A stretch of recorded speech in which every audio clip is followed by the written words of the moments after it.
Hey, everybody, this is Bob with Static Radio. How you doing today? I'm going to talk to you about the history of podcasting as I lived it, I guess. I'm going to talk about part of the history that was and part of the history that I experienced, or most of the history I experienced, actually. So just to give you a little background, Static Radio is going to be ending its 25th year here soon. And podcasting is about 20 years old. So just give you an idea of what we're talking about here. Now, for us, our show, Miles and I, we started recording on Thanksgiving night, 1998. We had been to college together and did college radio and really had a lot of fun doing that. And then after we got out of college, we decided, hey, why don't we continue the fun? And I said, well, maybe we can do this thing called internet radio. And internet radio had been going for a few years at that point. And that's essentially what audio on the internet was. And there wasn't a lot of it. I mean, there was a few, things out there, but it wasn't like it is today where there's so many podcasts and everything. And so we, as part of this whole project, I said, well, I'll make a website and then we'll record our show and we'll post it on the internet and see what happens. And so I had a friend of mine who gave me a book called How to Learn HTML in 7 Days.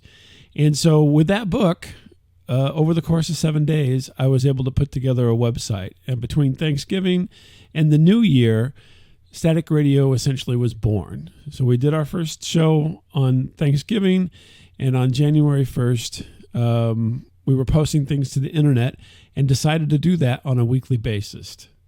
So our first show was called Blue Lips, and it was published on January 1st, 1999.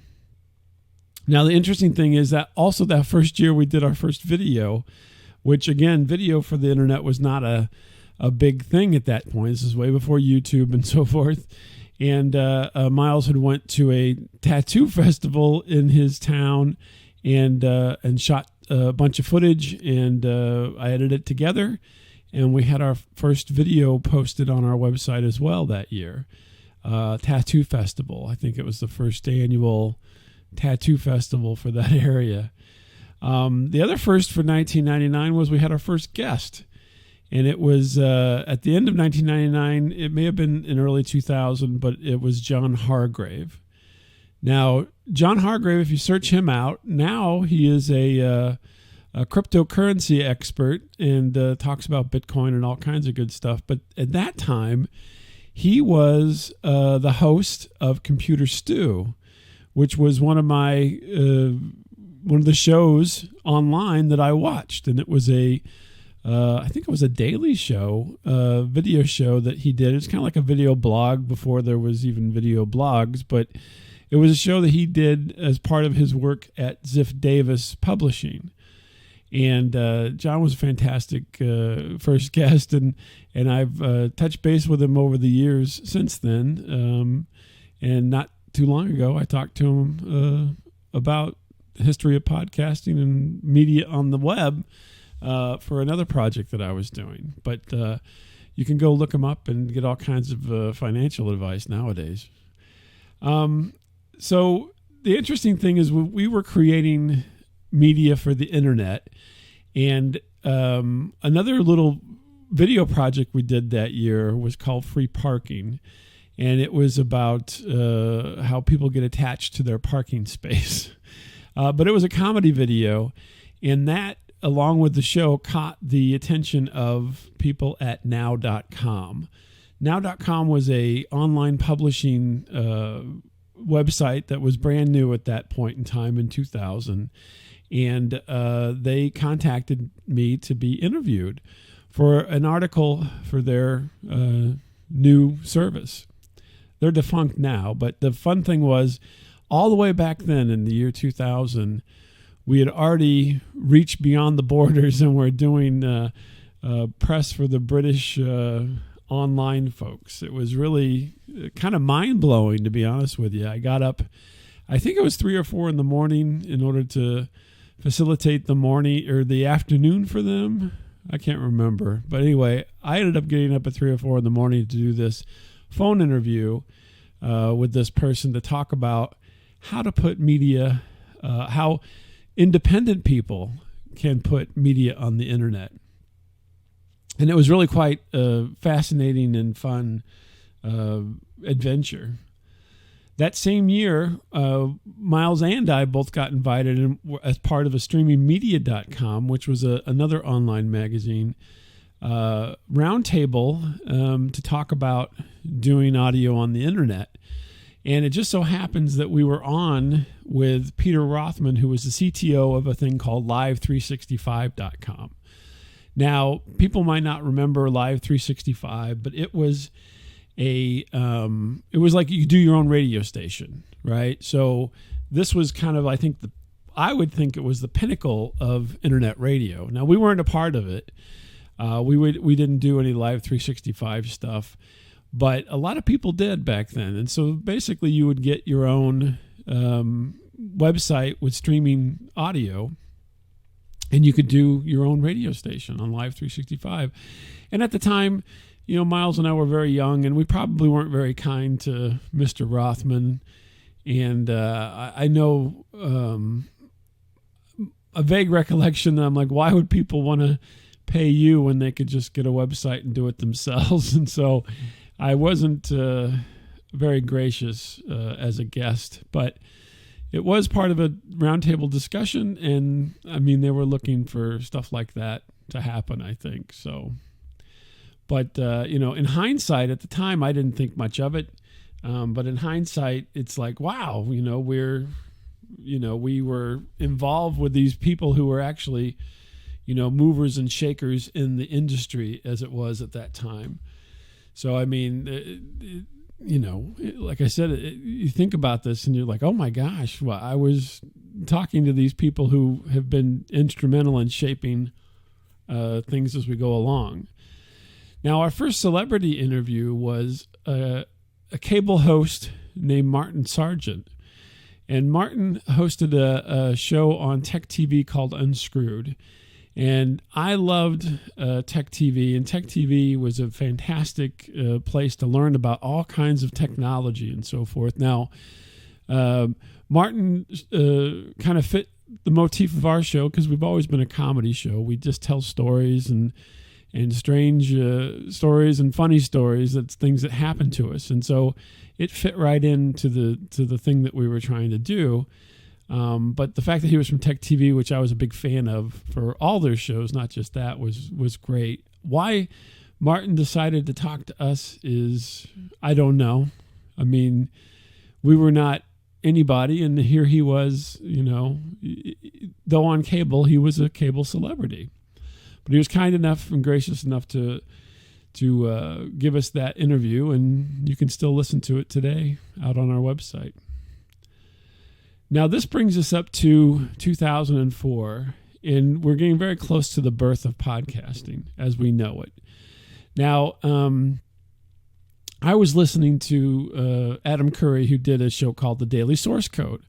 And as part of that, he would talk about, this and that, but he was talking about RSS enclosure that he had talked to Dave Weiner, who was the programmer for all that. And so apparently he had met Dave Weiner at, I think it was a blog con, and was part of something where they were talking about this. And Adam Curry was a avid user of Radio Userland, which is a radio software. And Dave Weiner was he was instrumental in being a programmer for that software. And so they were talking about RSS enclosure. And so then as time went on, Adam Curry would talk about this on Daily Source Code.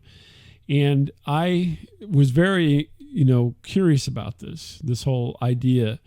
And it was still not called podcasting at that point. It was just, audio on the internet, and kind of an extension of internet radio, but not quite, because internet radio was more streaming content. Just like the radio, you have to catch it when you catch it. And podcasting, as you know, is on demand. And that was the difference, right? So I emailed Adam Curry to learn more information, and he was kind enough to email me back. And then one day he's like, it's out there, right? The RSS enclosure is out there, so you can get it. And I think it's still, at this point, it still wasn't called podcasting. It was just, they were talking about, essentially it was like audio blogging, although I don't know that people really use that term as much either. And it really wasn't called podcasting until a reporter from The Guardian back in February 2004-ish. Ben Hammersley was his name, and he suggested the term podcasting, and it kind of took off.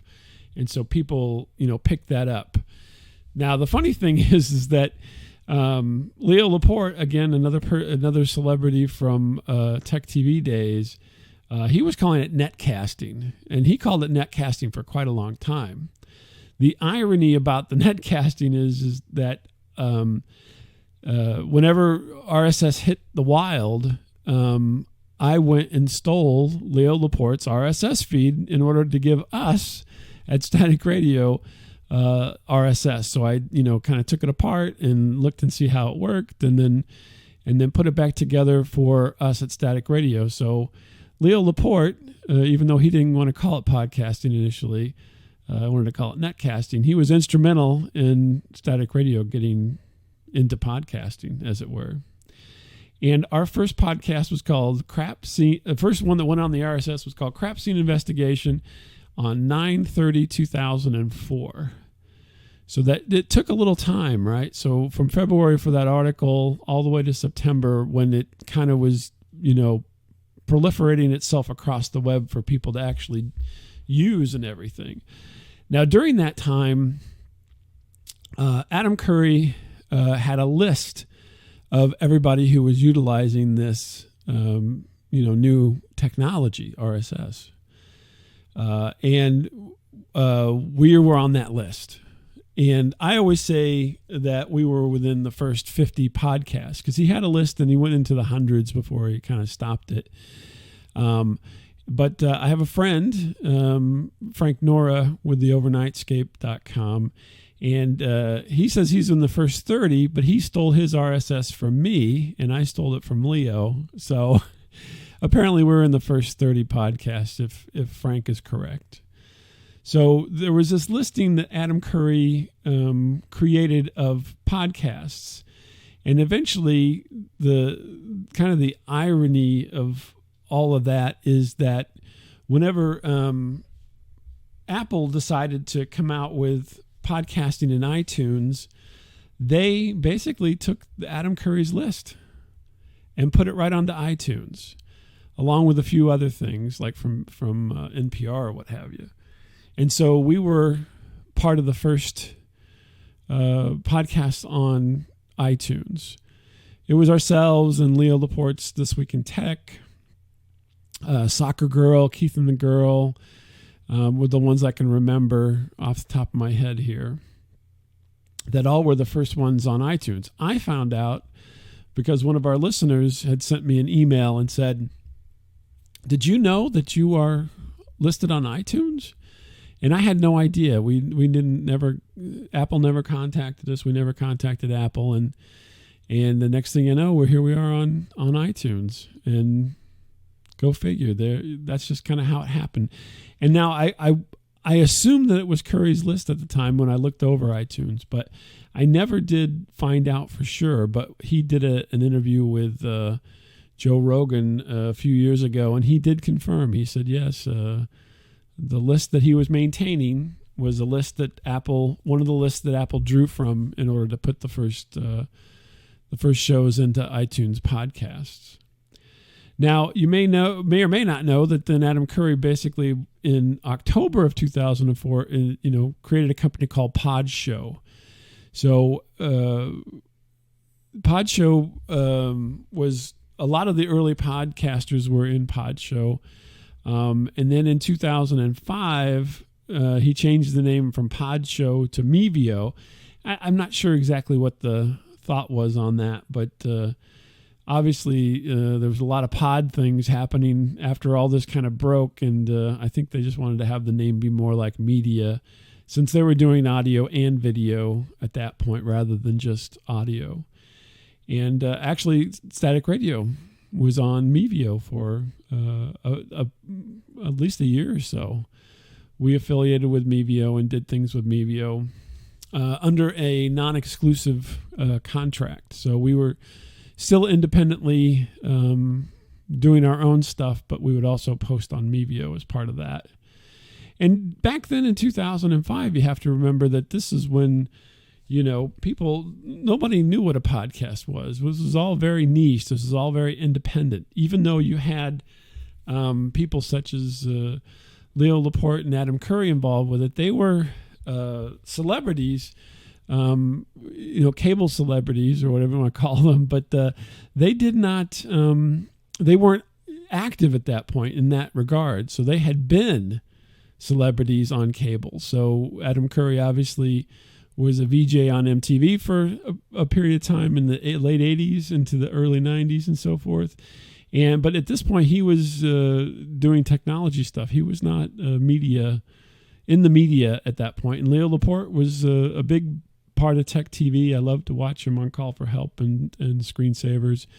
But Tech TV had turned over into G4, and all of those old hosts were gone. And actually, Leo made, a network, the Twit network, This Week in Tech. Became his job. He created his own company. And so at that point, he was not on, television or anything. He was just online.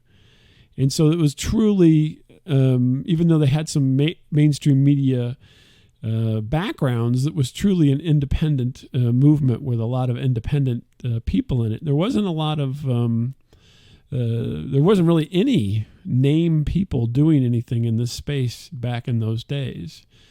And then what kind of all pushes all this forward is YouTube comes on the scene in 2005. And so it kind of bolsters everything, right? So everything gets bolstered by YouTube. We were doing audio every week for our show back then, and now we did videos. We had a couple of festival videos that we did, and then Miles did an interview with the Lizard Man, which is still available out there. And so then now we're doing a little more video, but mostly audio week per week. And as you know today now, YouTube has podcasts. Basically, you do a playlist and you say it's a podcast. And so now that, the lines between audio only and video podcasts have blurred to the point now where there's both, right? So, and even back then there was a little bit of that, but not, there was much more of a divide between audio and video.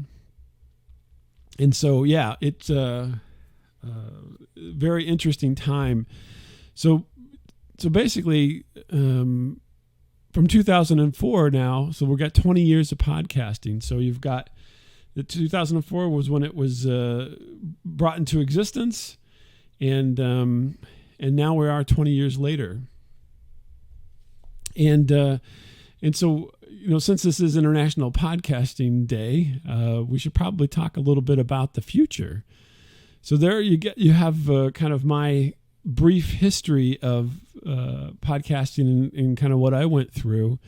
But here, what do you think is going to happen in the future, right? So as we move through time, obviously there's been more and more blurring between audio and video. And I think the interesting thing about that is that, if you were to think about old school media, you would think newspapers, radio, television, and movies, right? That's old school media. And obviously the equivalents are newspapers, kind of like blogs, right? That's the online equivalent.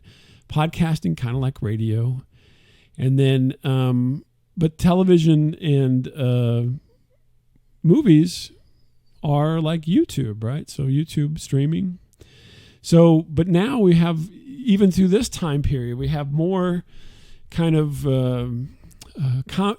things are combining even more now. So we're pretty much down to where we have things that are called podcasts and things that are called streaming, but they have a lot of overlap, right? So podcasts can have information like newspapers, they can have audio like radio, and they can have video like television.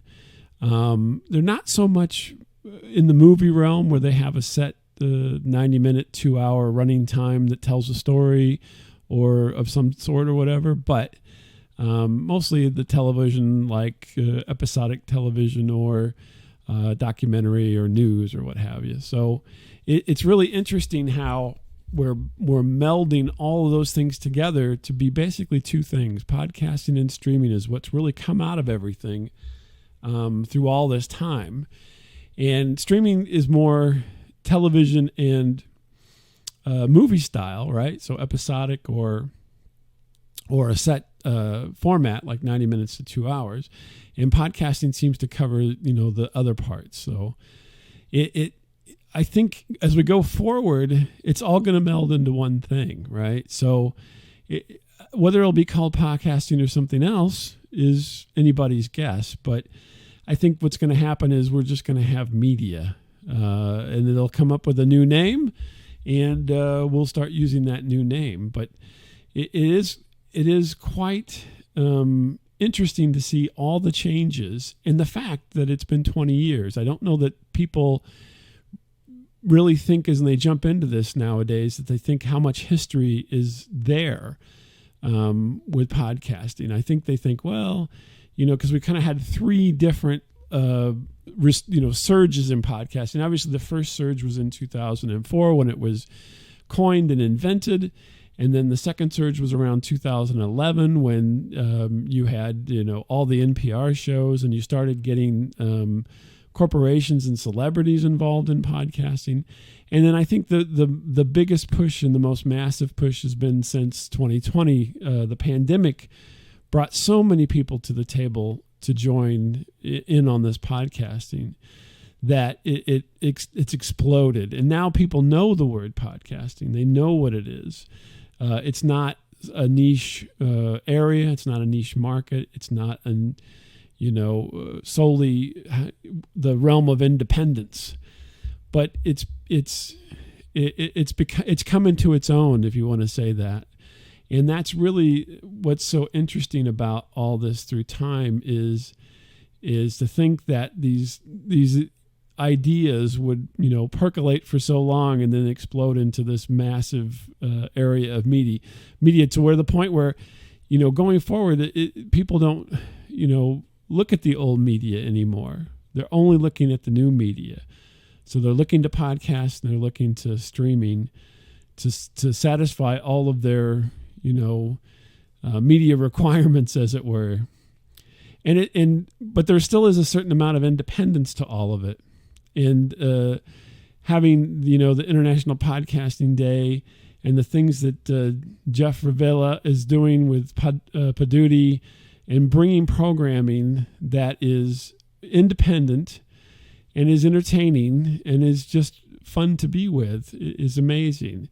These are the kind of things that I think way back whenever I started to record things back in 1999, I always thought this is the potential, right? We're going to reach that potential where the independent person can, get together the skills and the equipment needed to put on things that in the past were only available to those networks and people who had a lot of money or something. So, the independent spirit of podcasting is alive and well, and it's still going on through things like Static Radio and Paduti.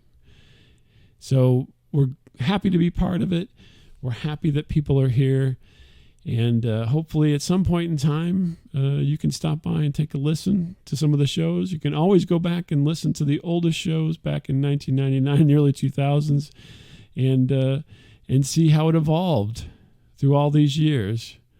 I want to thank you for listening. And my name is Bob LeMent. And happy podcasting, everybody. Enjoy.